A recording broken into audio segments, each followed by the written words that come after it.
Welcome and greeting. Welcome to another series of weekly devotionals. And this week we're taking a look at the upcoming psalm for the lectionary readings for this coming Sunday. And this week we're taking a look at selected verses from a really, really long psalm, Psalm 119. We're just looking at 8 verses out of that psalm. I want to begin today by telling you a little fable.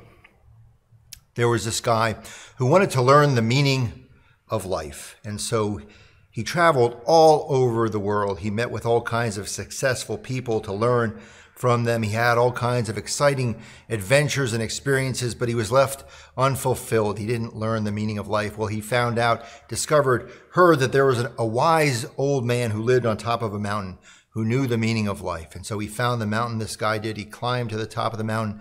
He found this little hut where the wise man lived, and he entered, and he asked the wise man, "Please tell me the meaning of life." The wise man said, "First, we will have some tea."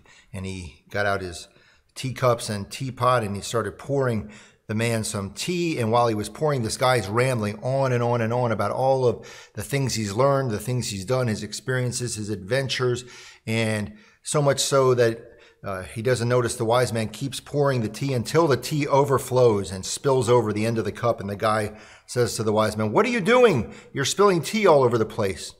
And the wise man says, "Your cup is too full. Come back to me when your cup is empty." Psalm 119 warns against the kind of meandering, aimless life that chases after every little thing in search of meaning and fulfillment. And I can sort of empathize with that line of thinking. I remember when I was young going to school, I kind of did a college tour of the Lehigh Valley. I went to several different colleges. First, I majored in engineering, then science, then education, then business, then social work, then criminology. I think at one point I wanted to become a massage therapist. None of it left me fulfilled. And then when I was in my mid-30s, I wanted to find some meaning and fulfillment in life. And so I started coaching and then tutoring and volunteering for Special Olympics. And eventually this search led me to the church, where I found some direction and meaning for my life. And now I realize my story is not everyone's story, but it sort of resonates with the psalmist who wrote Psalm 119 and who writes in verse 33, "Teach me, O Lord, the way of your statutes, and I will observe it to the end."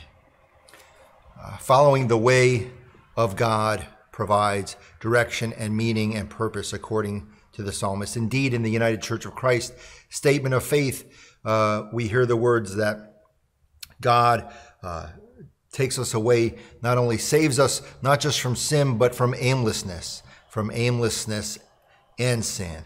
And indeed, the early first followers of Jesus were called the followers of the way of Christ. It's a way of life, a way of living that does provide contentment, meaning, purpose, fulfillment for us. In today's day and age, there are so many things that we hear about, are inundated with, that promise to make us happy, to give us excitement, fulfillment, meaning, so many different things. It reminds me of a line from Lewis Carroll's Alice in Wonderland that said, "When you don't know where you want to go, any road will do. But if the road you're on, if you want to travel down a road that leads to meaning, purpose, and fulfillment, then I believe the way of God is the path for all of us." Amen.